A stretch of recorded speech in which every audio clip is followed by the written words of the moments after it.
mengetahui fakta kasta Dalit India yang belum banyak orang tahu. Kasta Dalit, kalian mungkin sudah tidak asing lagi dengan sebutan itu. Mereka adalah orang-orang yang lahir di tanah yang sama dan menghirup udara yang sama, tapi mereka diperlakukan tidak lebih dari serpihan debu di jalanan. Sebenarnya, siapa sih kasta Dalit itu? Lalu kenapa harus ada kasta Dalit? Pertanyaan ini akan terjawab jika kalian tonton video saya sebelumnya. Silahkan menonton dulu ya.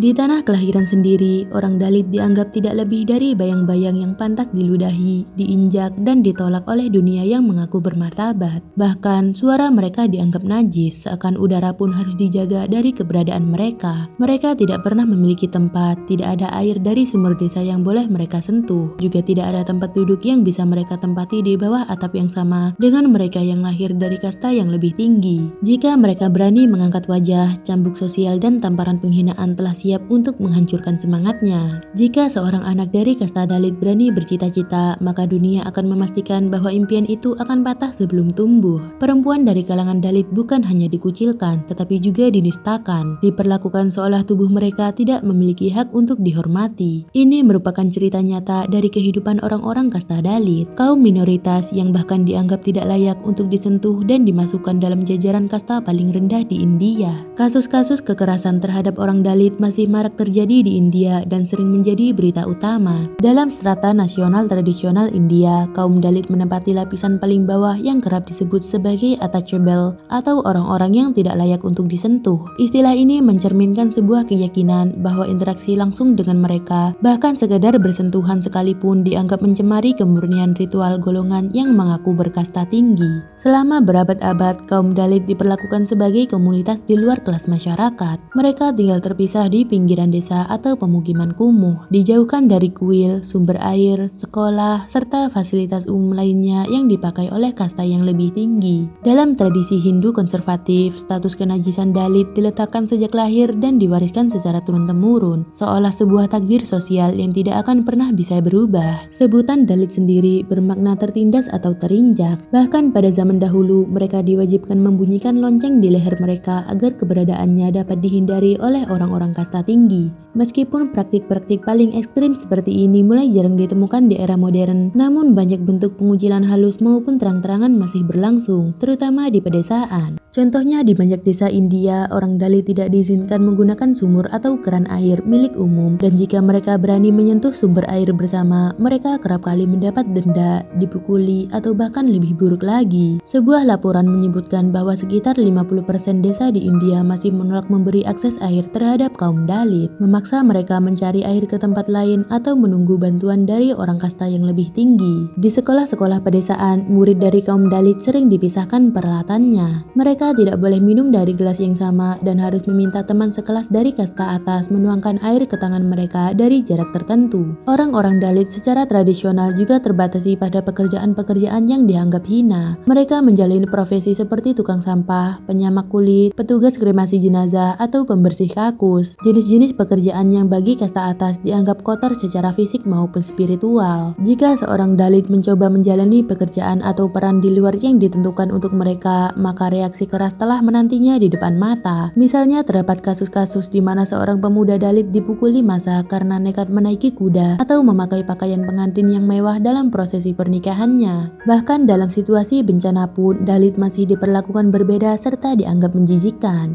Akibat perlakuan pengucilan ini, rasa terasingkan dan rendah diri mulai tumbuh di kalangan orang Dalit sejak kecil, seolah-olah mereka bukan bagian dari masyarakat luas. Secara ekonomi, sistem kasta telah menjerat kaum Dalit dalam kemiskinan struktural. Karena secara tradisional mereka dilarang memiliki tanah atau mata pencaharian yang layak, banyak orang Dalit menjadi buruh tani tak bertanah, pekerja kacar upahan harian, dan bahkan korban perbudakan utang. Sekitar 80% populasi Dalit tinggal di pedesaan dan kebanyakan dari mereka merupakan petani gorem atau buruh tani tanpa lahan. Tidak sedikit dari mereka yang terpaksa terjerat praktik pekerja kepada tuan tanah dan rentenir untuk melunasi hutang. Suatu bentuk perbudakan modern yang meski sudah dilarang sejak tahun 1970, 1976 namun masih marak dijumpai. Hutang itu diwariskan lintas generasi karena bunga tinggi dan pendapatan minim sehingga keluarga Dalit terus terperangkap dalam siklus kerja paksa yang tiada akhir. Di beberapa daerah, para tuan tanah berstatus tinggi bahkan membayar buruh orang Dalit jauh di bawah upah minimum atau sama sekali tidak membayar,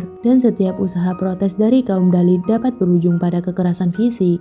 Konsekuensi dari eksploitasi ekonomi ini tampak pada indikator kesejahteraan di mana proporsi penduduk miskin jauh lebih tinggi di kalangan Dalit dibandingkan populasi umum. Berdasarkan laporan Indeks Kemiskinan Multidimensi PBB terbaru, hampir 100 juta orang Dalit di India yang berarti sekitar sepertiga dari total populasi Dalit masih hidup dalam kemiskinan multidimensi. Meskipun tingkat kemiskinan India menurun dalam beberapa dekade terakhir, tetapi komunitas Dalit tetap secara tidak proporsional menyumbang hampir seperempat dari total penduduk miskin di negara tersebut. Angka-angka ini menunjukkan bahwa kemiskinan massal masih menjadi realitas bagi banyak Dalit akibat keterbatasan peluang ekonomi serta diskriminasi yang mengakar. Sementara secara politik, dampak sistem kasta membuat suara dan kepentingan kaum Dalit kerap terpinggirkan dalam proses pengambilan kebijakan. Memang, setelah kemerdekaan India, sistem kuota telah diperkenalkan. Sejumlah kursi di parlemen, pemerintahan, dan pendidikan telah disediakan bagi golongan Dalit sesuai proporsi populasi. Kebijakan afirmatif ini berhasil meningkatkan representasi formal Dalit di lembaga-lembaga negara. Sudah ada menteri, hakim agung, bahkan presiden India yang berasal dari komunitas Dalit. Namun, perwakilan itu tidak selalu berbuah pemberdayaan nyata. Politik arus utama masih didominasi elit kasta atas sehingga isu-isu krusial bagi Dalit kerap terabaikan. Partai-partai besar seringkali hanya menjadikan kaum Dalit sebagai lumbung suara tanpa benar-benar mengangkat agenda pemberantasan diskriminasi.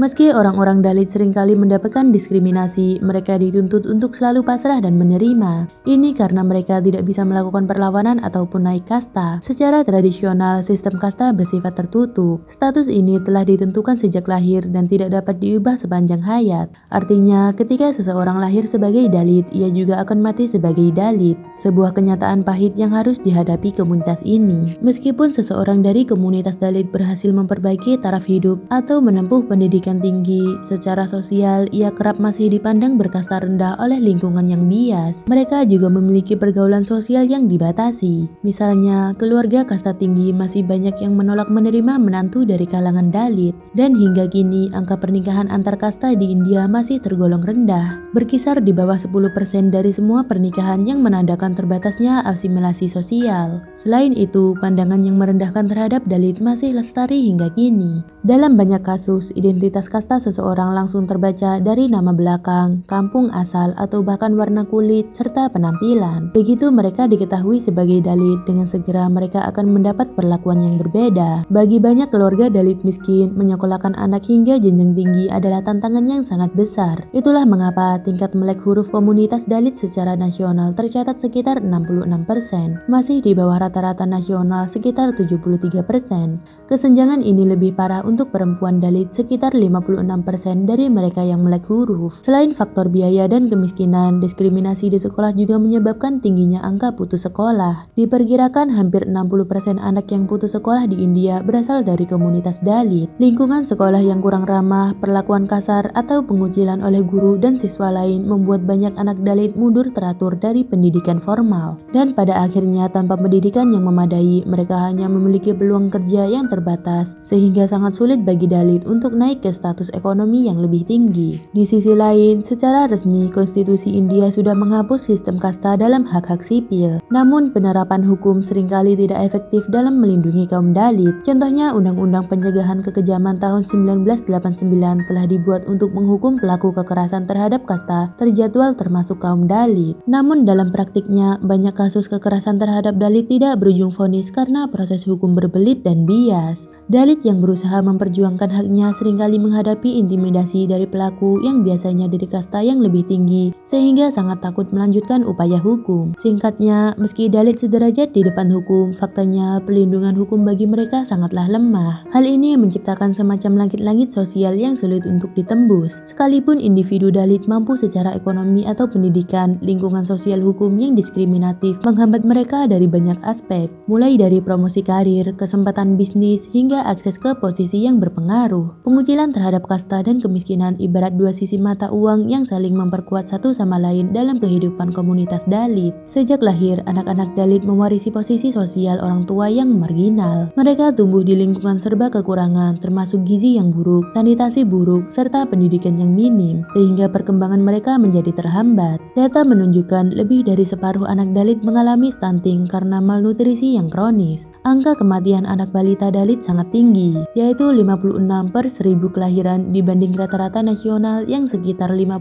per 1000 kelahiran. Kondisi kesehatan dan pendidikan yang tertinggal ini kemudian berujung pada rendahnya kapasitas bersaing ketika dewasa. Banyak pemuda Dalit tidak memiliki keterampilan atau ijazah yang memadai, membuat mereka terpaksa menerima pekerjaan berupah rendah. Pada gilirannya, pendapatan rendah berarti tidak mampu memperbaiki gizi, kesehatan, serta pendidikan anak-anak mereka sehingga siklus pun mulai berulang. Selain itu, kemiskinan memaksa banyak kaum Dalit terjerumus ke bentuk-bentuk pekerjaan yang eksploitatif, seperti pekerja rodi hutang atau pemulung tinja manual. Kedua praktik ini secara historis erat kaitannya dengan kasta Dalit. Manual scavenging, yakni membersihkan kotoran manusia dari toilet kering secara manual, secara eksklusif dibebankan kepada komunitas Dalit secara turun-temurun, seolah menjadi pekerjaan takdir bagi mereka. Meski sudah dilarang, diperkirakan masih ada lebih dari 1,3 juta orang di India yang terpaksa mencari nafkah sebagai penyapu tinja manual, yang sebagian besar dari mereka adalah kaum Dalit. Pekerjaan ini bukan hanya merendahkan martabat, tetapi juga membahayakan kesehatan dan nyawa mereka. Ratusan orang Dalit tewas setiap tahun akibat menghirup gas beracun saat membersihkan selokan tanpa perlindungan yang layak. Hal serupa terjadi pada pekerja rodi untuk membayar hutang, di mana diperkirakan 90% dari buruh berhutang di India adalah Dalit atau suku Adivasi. Karena terperangkap dalam jerat hutang, mereka harus bekerja tanpa batas waktu dengan imbalan minim, mewariskan hutang serta kemiskinan kepada anak cucu mereka. Dalam pendidikan, meski secara hukum sekolah terbuka untuk semua, namun praktik tersembunyi seperti perundungan atau pembagian siswa Dalit oleh guru membuat banyak anak kaum Dalit enggan melanjutkan sekolah. Sekitar 50% anak Dalit drop out sebelum tamat sekolah dasar, sehingga hilang sudah kesempatan mereka untuk memutus rantai kemiskinan. Dan tanpa intervensi serius, siklus ini akan terus berlanjut. Orang tua Dalit yang kurang pendidikan dan miskin tidak mampu memberikan gizi dan pendidikan baik pada anak. Lalu anak tumbuh kurang bersaing dan kembali tersisih dalam ekonomi, dan kemudian menjadi orang tua miskin berikutnya. Begitulah roda berputar, mempertahankan kasta Dalit menjadi sosial ekonomi yang paling bawah. Terima kasih buat yang sudah menonton. Kalau kalian suka dengan video ini, silahkan tekan subscribe, like, dan komen ya. Dan komen di bawah pendapat kalian tentang video ini, supaya kita bisa sama-sama belajar. See you the next video.